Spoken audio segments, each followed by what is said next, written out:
Good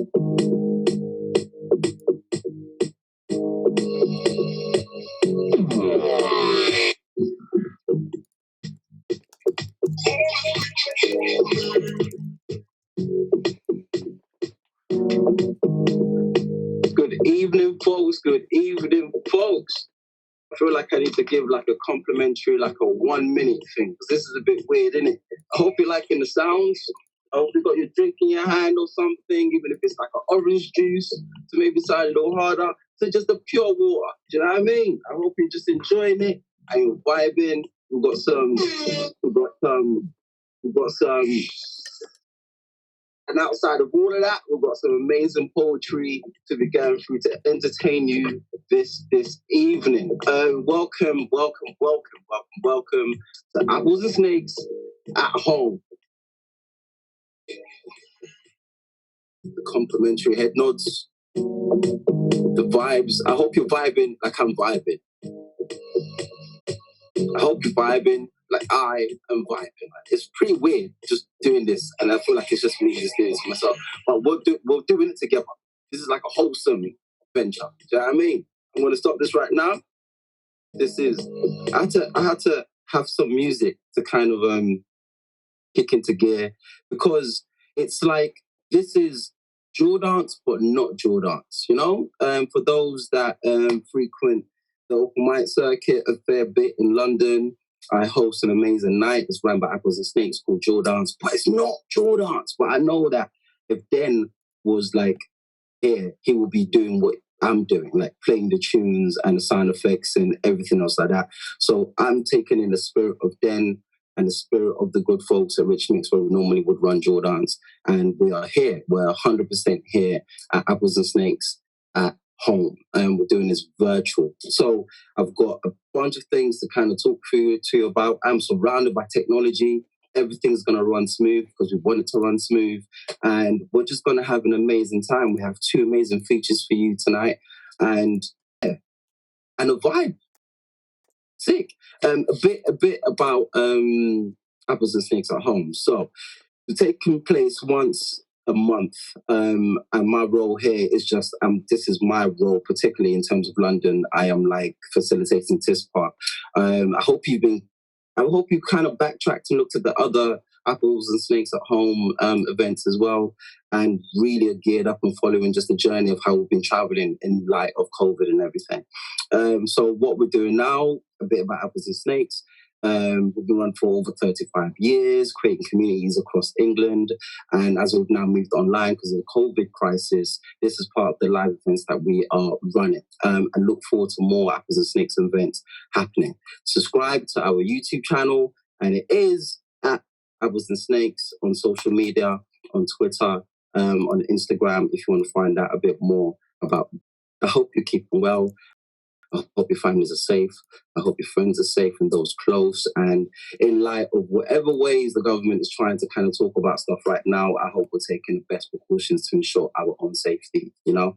And outside of all of that, I'm just really amazed at the amount of creativity that has been happening online, the way poets are responding to work, the way as a community we are bonding and just getting together to just kind of really, really lift the moods that we're in. Like mine's been up and down all over the gaff, and poetry has often saved my kind of mental health, so to speak, as well. So tonight, really hoping that it does the same for you, and really hoping that you have a good time. Quick one. The night is going to be running for roughly an hour. The comment section is open. Comment. Talk to us. We want to know that you're talking to us. If you have any questions in regards to any of the features, ask the questions. Please be polite. Please be respectful. And let's just have a really, really, really good time. If there's anything else that I've missed, trust me, I'm going to run through it as the night goes on. So that's enough of me talking. Let me introduce our first feature of the evening. And I hope somewhere you lot are making as much noise as me.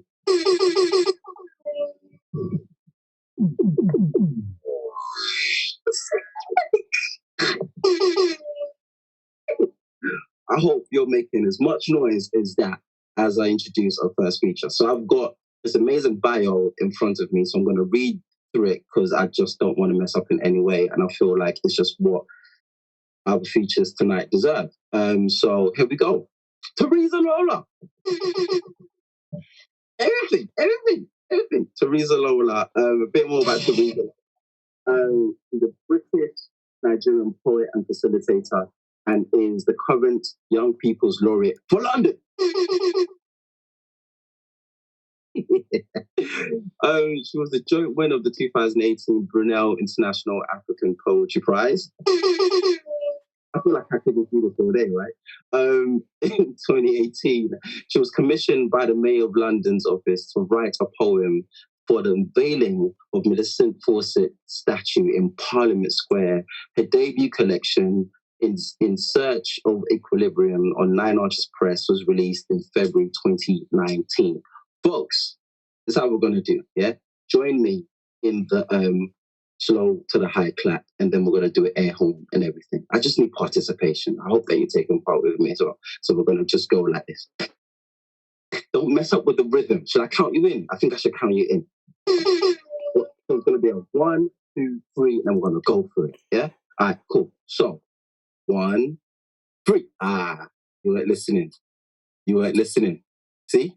I caught you off guard, didn't it? 1, 2, 3. Yeah, keep it going. Make some noise for the one and only Teresa Lola. Yeah.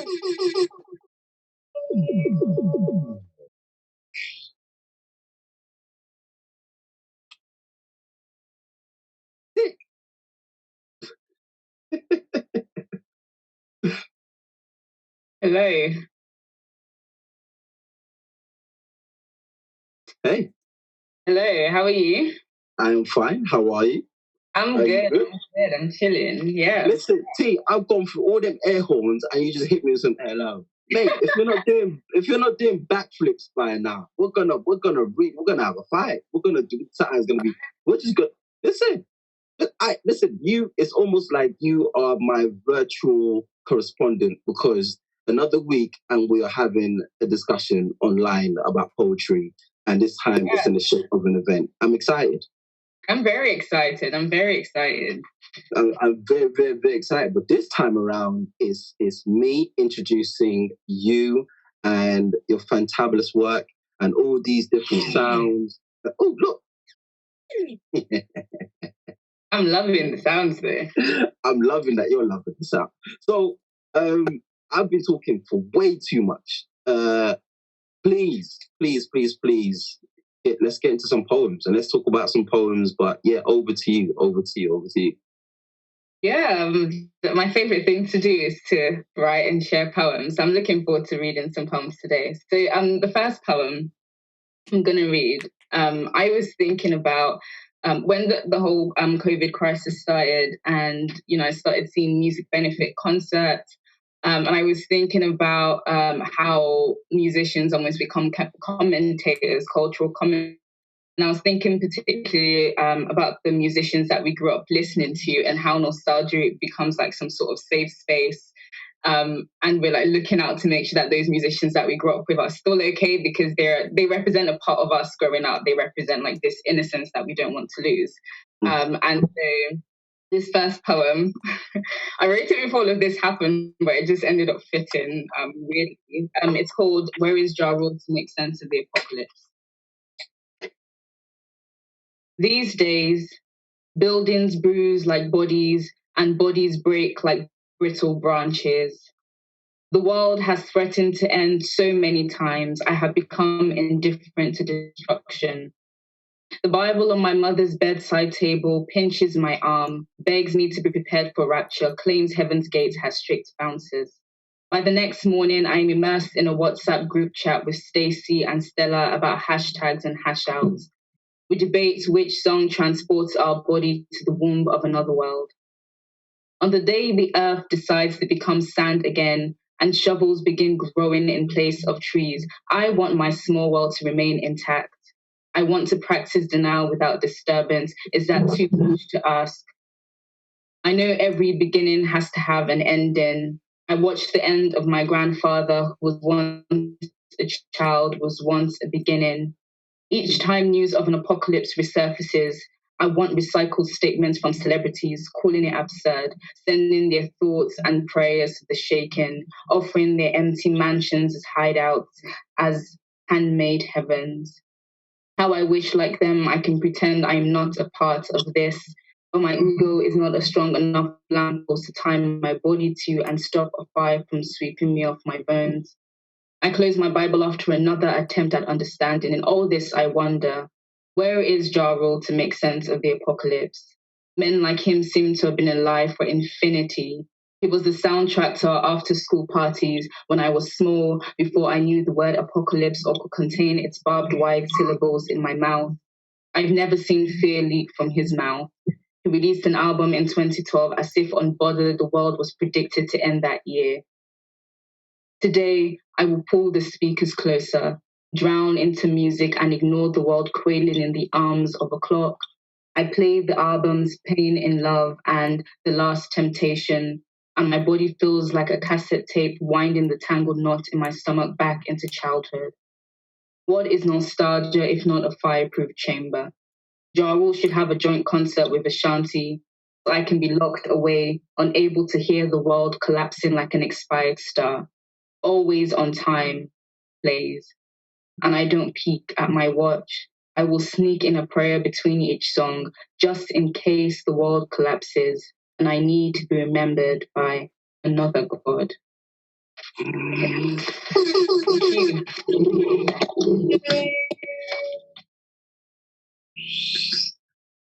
Sick.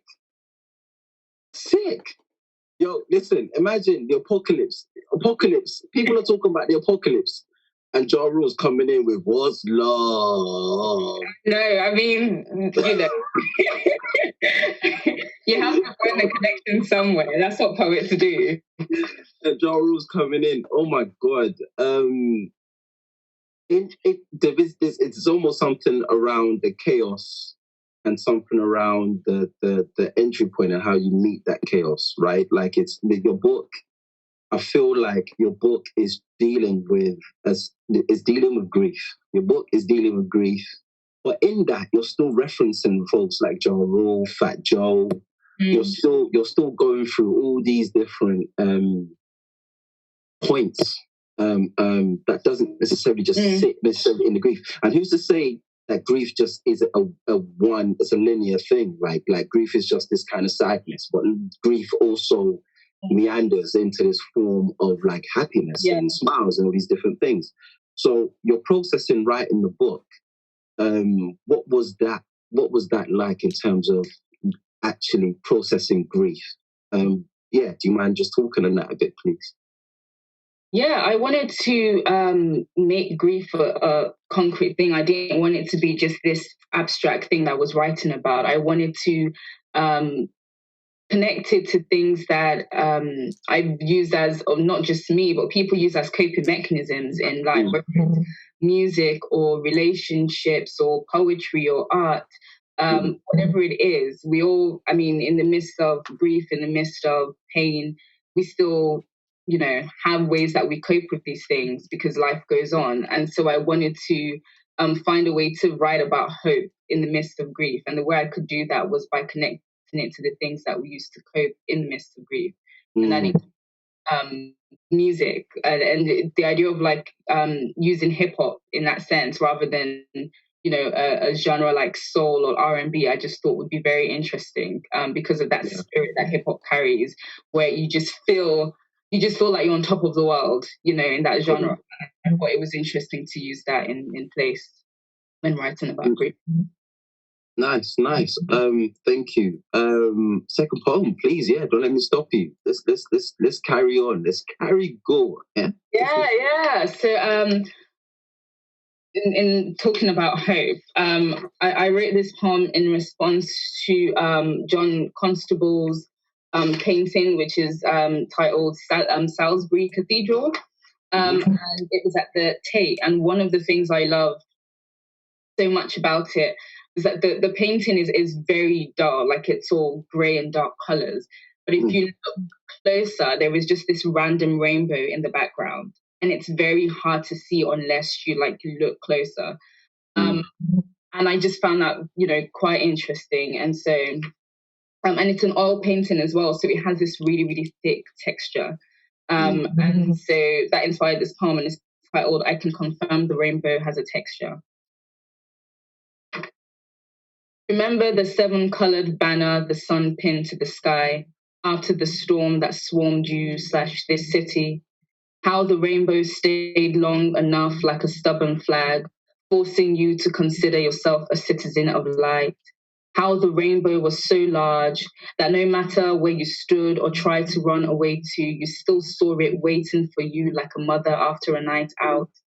Touch it once, at least once, promise me once, reach for it once, and you'll find a concrete canvas eager to sit on your palm. Promise not to slip through your fingers like everything you loved did.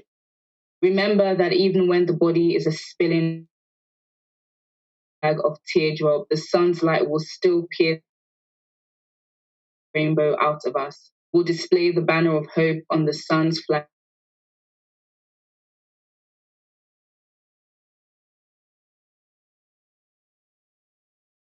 Stretched into landscape. How water dragged out to form dried fruit stops the growth of bacteria. I assure you these tears will fall, but they will dry. This whole life is one slow painting. And as for the rainbows, it is not easy work. Hope is not easy work. It is labor. It is a tough act. It is squinting your eyes to see it. Gather round. I can confirm that rainbow texture of hills. Look outside, there is the banner of light. Did you know that different colors on the rainbow are as a result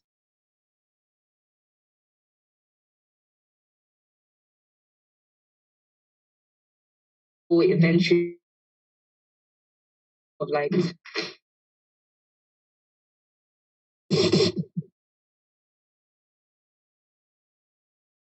You there? Can you hear me, T?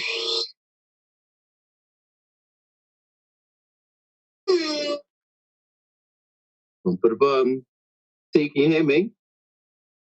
I'm not sure if T can hear me. That was a sick poem. I just wanted to come back. I wanted to claw her back bit by bit, bit by bit, bit by bit. Yeah, so while we wait to see what's happening regarding the connection here, hopefully it can fix at some point. Travis, you here? I'm here, yeah, I was in... Oh, wait. I'm here, but I can go. I'm back. Sorry, my laptop was hating, basically. Oh, wait, hold on. Wait. Okay, so laptop was good. Travis, can you talk for a bit? Let's just everyone can just wave. Let's just say hi to Travis real quick, and then we'll just get back to you, T. I know. The squad, we're ready. We were ready. I see you in a bit. This is just all right. T, you there? Yeah, I'm here. Yeah. Listen, guys. if this was night, you'd be talking Nepa right now. Yeah, in terms of this cutout. Thank God for the phone. I have to switch to my phone.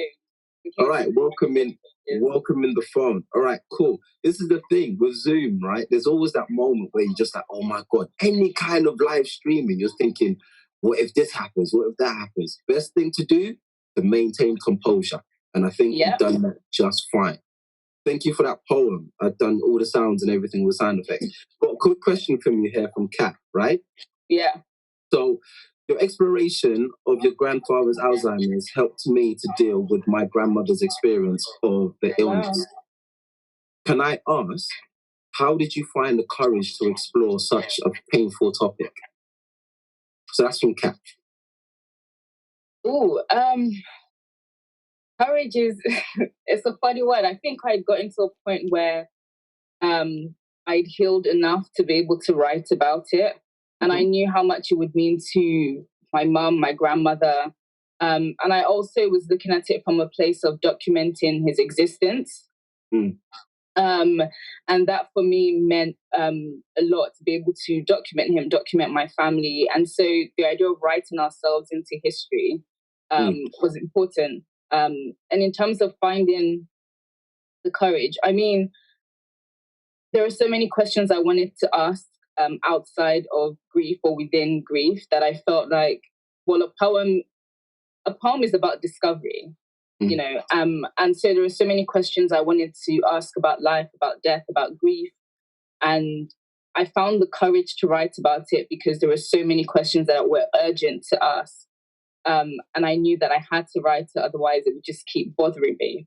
And so writing it out was the only way to deal with it in some sense. And so the courage came from knowing the relief that would come with writing it out, and the benefits outweighed the pain that it would entail in some sense. I hope that answers it.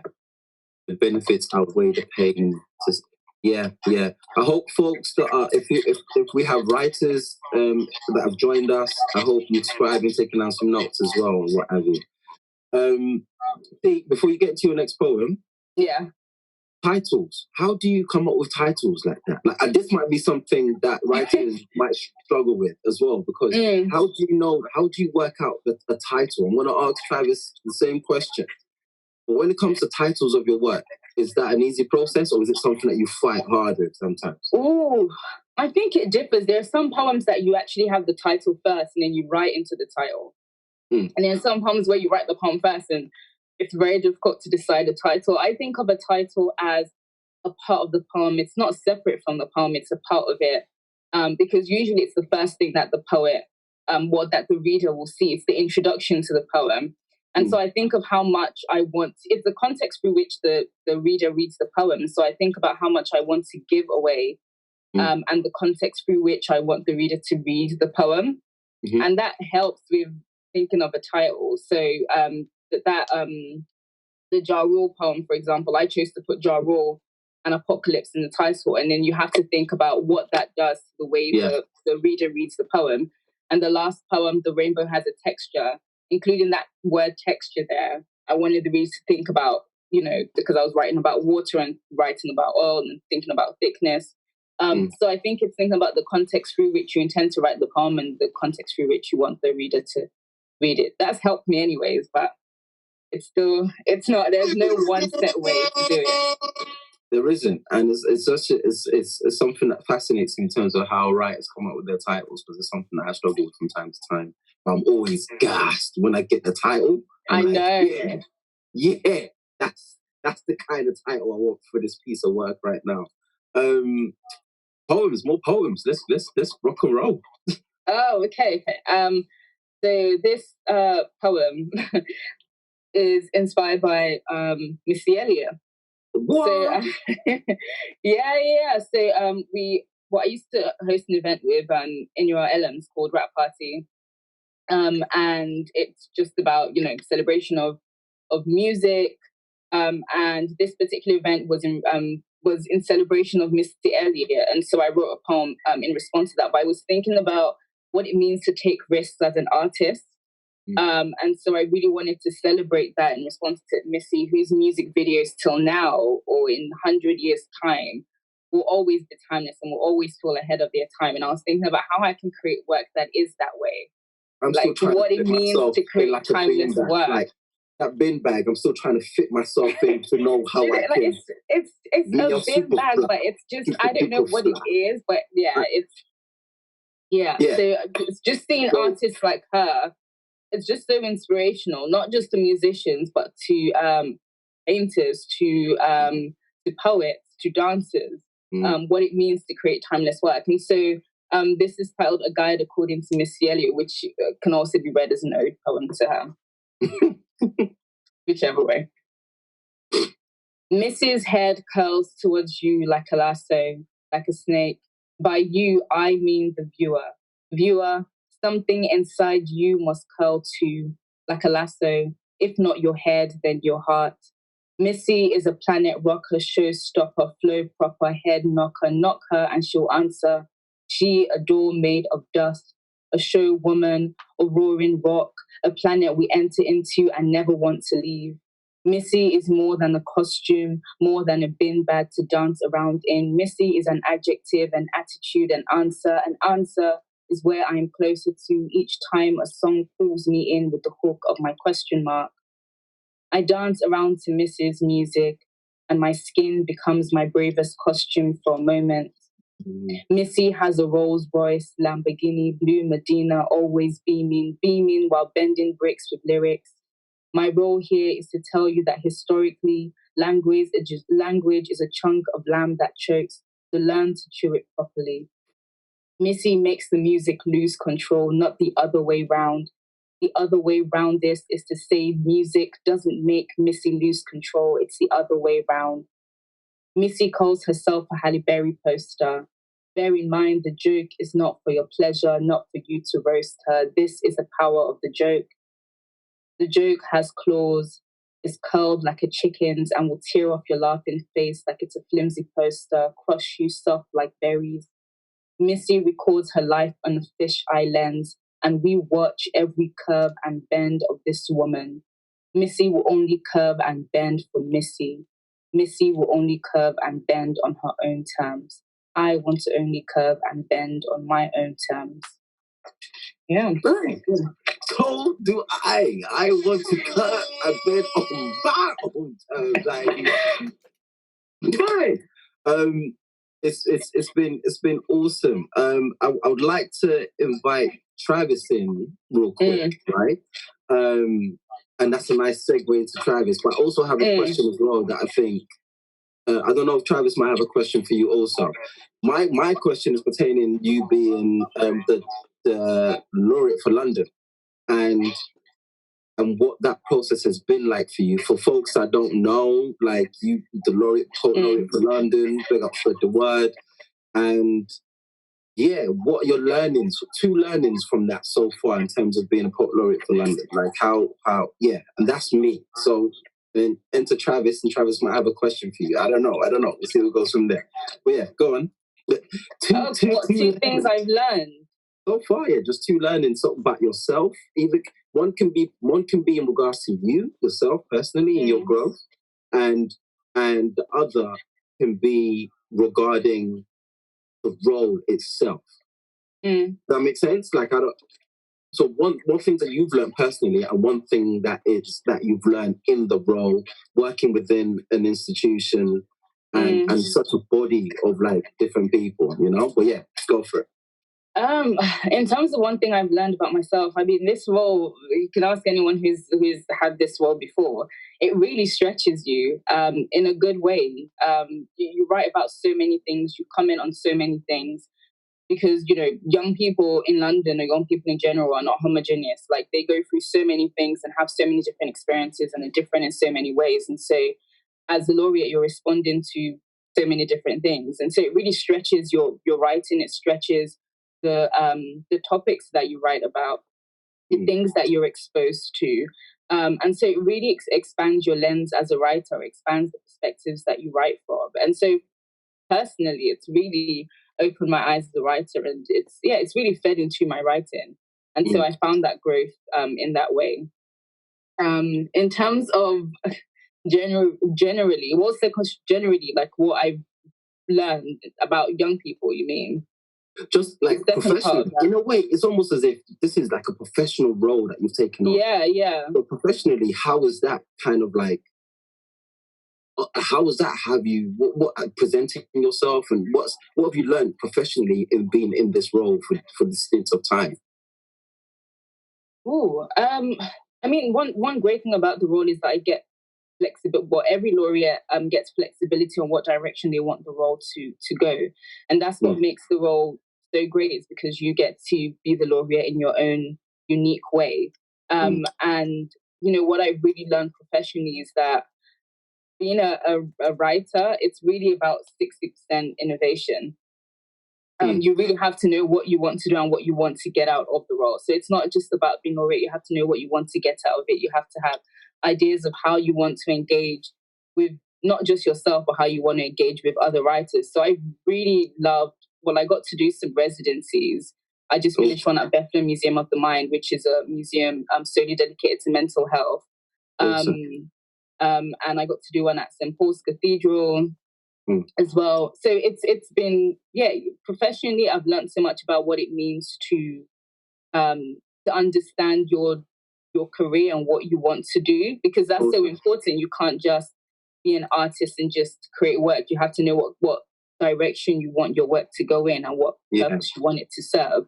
But above all, it's I think what's been amazing is just connecting with different young people, like going into school when we could go into schools, and having the kid that didn't like poetry wanting to be the one to share their poem first at the end of a workshop, showing poems to young people in classes and them thinking, I never knew that someone could write a poem with slang in it. And just seeing their eyes being open in that way, that for me has been the highlight. And just being exposed to other poets, because it just, some poets are not necessarily in the open mic circuit. Some don't have the courage to share their poem. And so the campaign I'm actually just running now, as part of Laureate, which is Say Your Piece, PEACE. I just read the submissions from that today, and just being exposed to all these new poets who now have an avenue to share their work. That for me is just the highlight of having this role. That's me. Travis, you got anything? Like, Travis, I'm here. This is me. It's like so beautiful to hear you read, because it took me back to being in the Barbican Young Poets together. Yeah. Thinking of same cohort, and I was thinking of how much I've personally grown from that time or changed in that time, and I was just wanting to throw that back to you, as a writer in the room in that cohort. How do you feel like your practice developed or changed since that time? Yeah, oh my goodness, Travis and I really go way back. Yeah, that's very true. Barbican Young Poet. Which shout out to Jacob Sam Rose, who is the teacher. One thing that Jacob always asks, I did maybe in the middle of Barbican Young Poets or at the end, but at some point when he's talking to you face to face, is always, what are your poetics? From what perspective are you writing as a poet? And that for me was a very important question that changed my practice. In the Barbican Young Poets program, that for me was, I would say, was the start of my growth as a writer. Because prior to that, and it happens to a lot of new writers, is that finding your voice is one of the hardest things as a writer. And so when you start up, especially when you're basing it off the poems that you're reading or the videos that you're watching, sometimes you're just writing someone else's story or you're writing out from someone else's voice. And so doing the Barbican Young Poets program really helped me shape my own voice and shape my own poetics and what I want to say and how I want to say it. And that really is the start of becoming a writer. It's the start of you understanding the importance of your voice as a writer. And so that's probably the main thing I took from the program. So yeah, I wonder if that's the same for you as well. If that's the same thing or if you took something different, Travis. But yeah. It's so nice hearing I think for me, I always wish I could get a do-over on that program, because the year that it happened in my life, I don't think I was ready, mentally, personally, to be in a room. It's the first time I was in a room of just other writers or artists. And, I think I'm still learning from that room still now, but I definitely think it taught me about edit. That is what I say to everyone. Barbican Young Poets taught me about editing and in the first thing you think.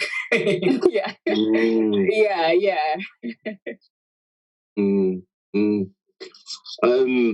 Cool. Teresa, it's been a pleasure. Absolute pleasure. I want folks to be getting their claps together, all the sounds, all the Angry Robot, and in true style, we're gonna boogie out as we kind of just say a goodbye. Do you know what I mean? And we sign out, and then this comes back to me somehow. Or whatever. Well done, Teresa. All right, cool, folks. Let me change up the hats. Let me show you to the levels of what I'm doing right now. Let's have some. What you mean? Different kick. All right, let me kick this off. Sorry, guys. So good.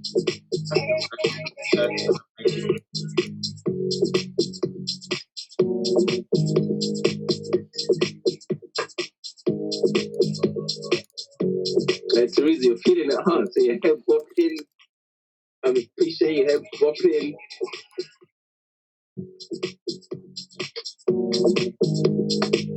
Hello all. Hey folks. There was a glitch in the system. There was a glitch in the system. Don't worry. You know what I mean? It was just like a little interval. Consider it like an interval. You went out, you went to the toilet. You know what I mean? You went to go get a top up of your water, of your juice. Then you just come back into the thing. We're here. We're here. Travis is here. Travis, make some noise. Travis, are you here? Yeah. Travis is 100% here. So if you don't mind, Travis, I'm not sure what the point that folks got cut off, but I definitely feel like we need to hear the poem again. And let's just super go for this poem. Yeah, let's just rock and roll. Let's just rock and roll. All right, cool. It's not the first time I've made things shut down. And also, if anyone had heard it before and didn't like it, now you've got 2 minutes to back, so great. This is called The Sea, Part 2. Sometimes I stand by the edge of where the ocean meets the beach, and I look out onto the sea so I can feel like something that does not have an end. And I often get asked what my gender feels like, and I want to say more what I wish it could feel like. I wish it could feel like this moment, like it does not have a beginning or an end, that you cannot see where it starts or stops, that it just continues to exist or not exist, that is a vast space of nothingness in one way, holds so much in the next. It is like the moment where the sea feels endless. And sometimes I stand by the edge of where the ocean meets the beach and look out onto the sea so I can feel like something that does not have an end. And cisgender people often ask me what my gender feels like, and that never really allows me to say what my gender really is. You know, my gender feels like something stopped halfway through.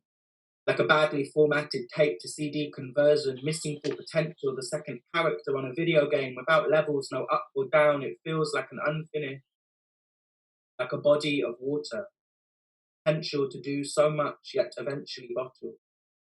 And sometimes I stand by the edge of where the ocean meets the beach and look out onto the sea that looks out over my gender, that pours out over my body. It makes me feel like nothing. Thank you. Thank you for reading that again. I have a question, but I'm also mindful of time. So, do you mind kicking to your second one and let's talk? I'll kick it in, yeah. It's so funny we talked about titles. I'm shit at them. This one doesn't have a title, and every time I make up a new title, and each time that's still shit. So I'm going to say this one today is called Mark Hurl, Will You Text Me Back? I remember when I was 9 years old and Mark Hurl cried at a sleepover because he missed his mum. And all the other boys laughed at him and called him a wet wipe, when we know deep down we all wanted to chant in unison, me too, when are we going home? I think about how when I was 6 years old and all the class 3B boys had a birthday sleepover for Sam Cross. We found his sister's makeup and spent all night putting it on each other, saying how beautiful we looked. Steph, Sam's sister, caught us at around 11:34 p.m. But she didn't tell us off, she just laughed and said we looked stunning, and we made a makeshift catwalk and strutted as a group of boys down the runway, and we all cheered each other on and posed as if we had no bodies to be ashamed of. 10 years later, Sam will see me in makeup at a birthday party and call me a faggot, and I will cry, and Mark will laugh at me whilst all the boys forget that they were once me too. I often wonder when Sam stopped wearing nail varnish and instead started pointing fingers. When sisters stopped making runways for you and instead started blocking roads. I wonder what age you were when you started to leave behind the things that once made you feel weightless. How a group of boys can go from nail varnish and popped hips to silent locker rooms and stifles tears. I wonder if you do not cry anymore because you are afraid of the sound you may make. You know, I used to love sleepovers with the boys, and not because I was a faggot, maybe because I was a bit of a faggot, but because it would also be the only time I would see them scared. At 8 years old, I remember we played a game where we had to talk about our fears, and Trey said he was afraid of being alone, and I often think about Trey, and I hope he has not lost his softness, but something tells me he probably has. My last sleepover with a group of boys was Mix 13. Something had changed.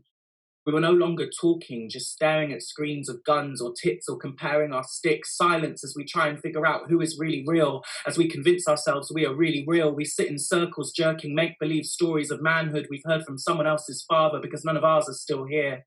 You know, this is no longer a sleepover, just a funeral for the possibility of our genders. Here lies the chance we could be something more than repressed. Here lies the chance we could be something more than a man. My friend Layla once told me at her sleepover that all the girls would compare body parts in preparation for when magazines, men and bosses would do it for them. And I wonder what it would look like if we stopped telling ourselves all the things we are not allowed to do. You know, if we set our bodies free from the cages we place them in, if we take ourselves down the catwalk and try each other's gender on for the day. What it would mean to try on something else for the day. The last game we played at Mix 13th was a game of whispers. You know, the one where you go around and check to see if you've got the same word at the end. And you started with, I'm afraid of violence. And by the end of the circle, someone said, I'm afraid of gender. And I said, it seems like you both whispered the same thing. Oh.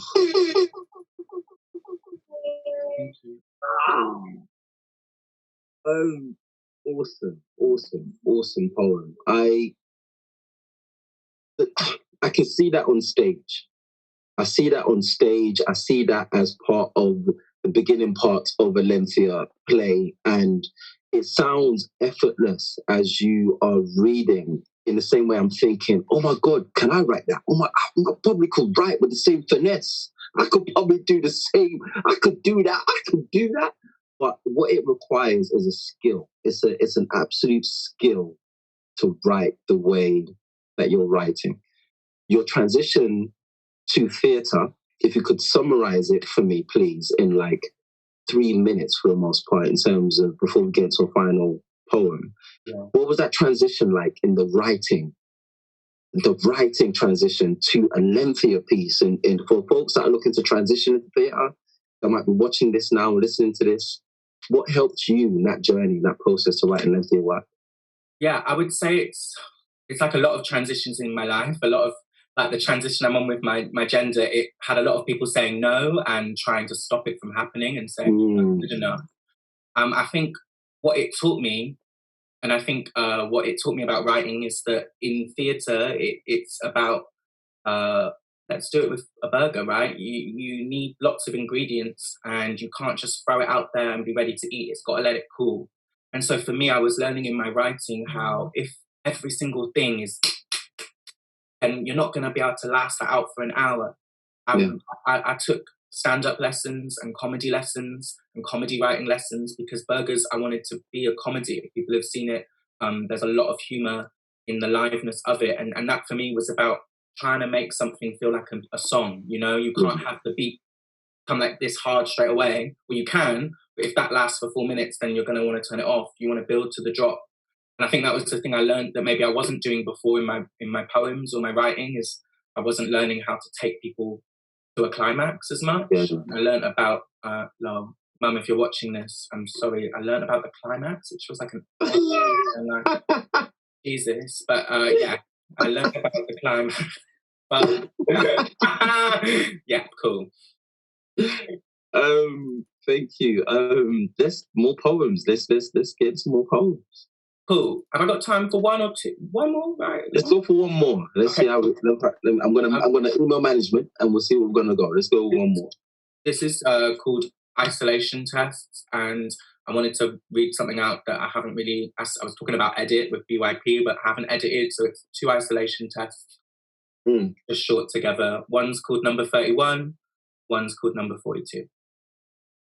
My phone stops me scrolling social media after a certain time.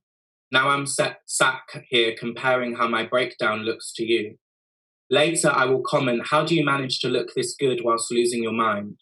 And my phone auto-corrects it to stunning flame emoji, praise hands, wet drip. They want me to stop checking on you so much, but the feeling feels mutual. And if I curl my hands around you right, it almost feels like 2 hands being held. I never knew something limitless could feel so crowded. A traffic jam on the internet just feels like a headache.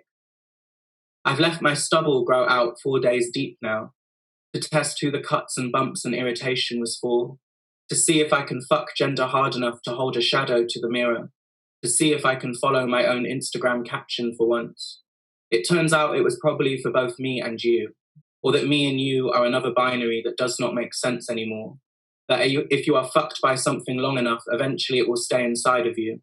It seems we always shift the blame when the thing is too painful to hold. Thank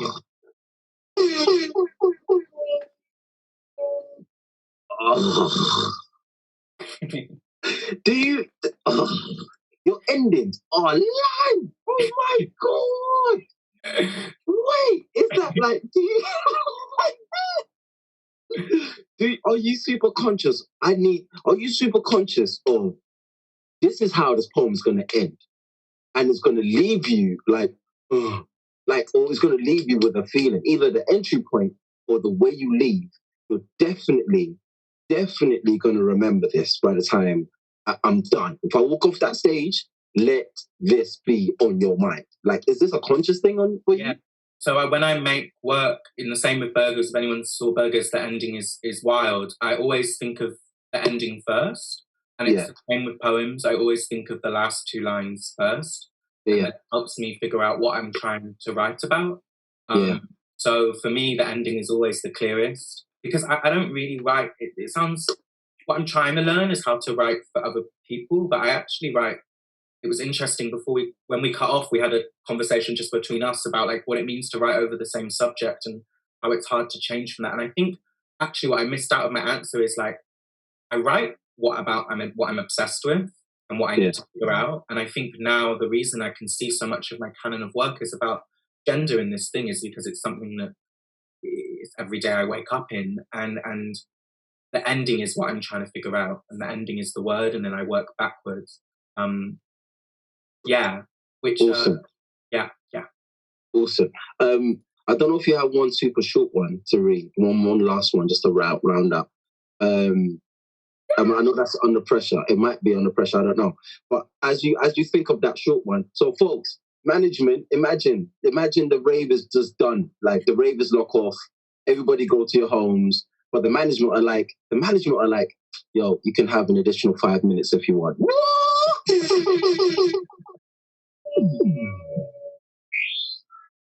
Management, cheers, because I got a comment to answer. And definitely maybe some room for Teresa to ask you a question, and let's wrap it up. So let's over to you, Travis. Over to you. Thank you, management. Thank you, management, so much. This is called Women Only. They said the room was woman only. I heard womb only. I heard womb and only our wombs. I heard the silence from the white woman who laughed when their boyfriend called me a freak on the tube. I heard them say women only as I watched their mouths disregard I could ever feel danger. I heard them measure up who was woman enough to be in their room. I heard the stare each of them throw right at the bulge between my legs. I heard them scream privilege in my ear as I wonder what life gives me the honor to hide myself on the streets. I heard them say womb as I remember hiding fetus curved on the bed, not knowing what to wear today. I heard us both say that what we are wearing does not make it our fault. I heard only one of us nod at the other. Womb, womb only, woman only, woman only assist wounds, woman only assist wounds.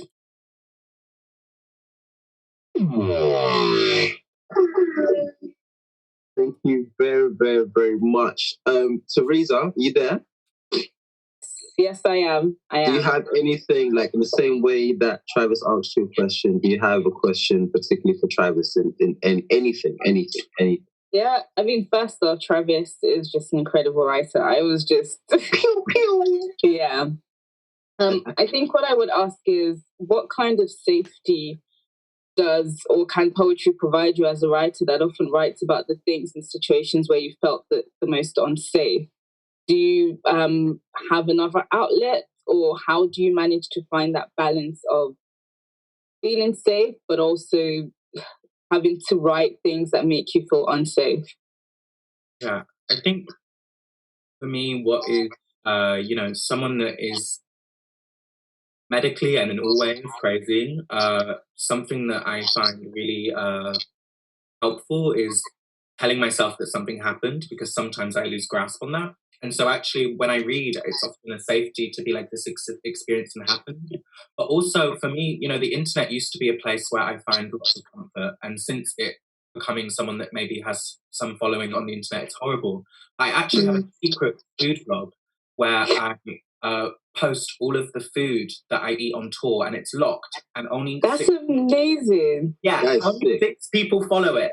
And then it got locked down, and I love food on tour. So I will write poems about the food that I've eaten and then rate it underneath out of 10, and also out of 10 for presentation, and also out of 10 for price. So if I ever am feeling, yeah, it's awesome. And so if I'm ever feeling weird about my poems being too heavy or intense, I can know that I can go to my private Instagram and write this poem about a chip that I just ate on tour, and like really go in there, and it feels really safe because a cheesy chip never disappoints, except from I think like 6 posts down, I did have a poem where a cheesy chip did disappoint, and that was a horrible poem. So yeah, I think it's about using the same craft, and sometimes I will use the same stanza or breakup that I will use in a poem that's so crowded in violence. That stanza or like verses out with a poem about the sangria that I just had. Yeah. Wow. That Instagram's on lock, bro. On lock. No hackers try it. No hackers try it. Thank you very, very, very, very much, Travis. We're gonna vibe out. We're gonna everybody make some noise for the one and only Travis Alabanza. Clap, clap, clap, clap, clap for all the sound. All right. Let me stop my vibe. Yo, I hope you're not appreciating the tune. Do you know what I mean? I made that myself, you know. DIY, yeah? DIY. Which interestingly, it goes to, let me answer this question, and then Travis has a question for you. Oh, no. There's a question from Vanessa. Yomi, I have a question for you. I am shook. You see, if a line starts off like that, I'm scared immediately, right? Yomi, I have a question for you. What do you think are the joys and obligations of good hosting? It's an art form many don't think about, but I think you guys are the backbone of the live scene. Firstly, thank you very much, Vanessa. Secondly, most of the times, I don't know what the hell I'm doing. There's part of that that's a bit random. So, for instance, I didn't know if music was going to work tonight or not. I'm just going to try it. Let's just see what goes on. I think overall there's a duty of care. So there's a duty of care for me, for the people that are reading or performing, and there's a duty of care for the audience. And secondly, I want it to be an experience. I want it to be something that's out of the mundane. So I really take pride in it being like an experience. So the music, the air horns, all of my silliness, everything adds as an experience, and also to be well versed in the community that I'm in. So it makes no sense if I've never read any of Teresa's work. It makes no sense if I've never engaged with any of Travis's work. There's additional things for me to relate to. So them things for me are the joys. The obligations and the potential stresses is when it cuts off, or something happens, or the person's running late, or the Zoom doesn't work. What do you do? But then experience over time has just taught me not to panic. So I hope that is helpful. Jasmine Gardosi, big up. And also, congratulations on your outspoken win. Congratulations. There's a question for you, Travis. Though the tour is finished, do you have any plans for Burgerz in the future, live or live streamed? What do I give to see it again? 1 minute to answer this one. You know, that really depends on what happens in the current COVID situation. There were some gigs every day. Burgerz was meant to be on an international tour right now, so we'll wait and see. I'm making new work. I'm writing new plays. We'll see if 2021 Burgerz brings it back. I think, unfortunately for me, I'm not ready for live streaming to go out of the show yet, just because of the safety measures around the show and the live element around the show. Internet can be a wild thing. But we'll find a way. We'll find a way for it to be archived. Wicked. Thank you very much. And on that note, there's 1 minute to go. Let's round up and let me change the hats, let me change the bass, let me change the synth, let me move this out here. Folks, ooh! Vibe! Let's change the vocal. Folks, this has been Apples and Snakes at Home, featuring Theresa Lola and Travis Alabanza. My name is Yomi Ṣode. This is Apples and Snakes. For more Apples and Snakes, just Google Apples and Snakes. Subscribe to the YouTube. Get engaged with what we're doing. All of us were online, so look for more of our work, follow our handles, support the artists. Support the artists through these periods, and I hope that you are keeping safe and well and look after yourselves and all that good stuff. Also, a big shout out to Robert, who works at Apples and Snakes behind the scenes. A big shout out to Tom as well. These are the folks that have been kind of ensuring that things are happening smoothly in terms of the digital life and what have you. And big up the Apples and Snakes team generally. Really hope you enjoyed yourself. Really hope you vibe and have a peaceful rest of the week type thing. Signing out. I'm going to do one of these effect things. This is what I'm going to do. I'm going to do this.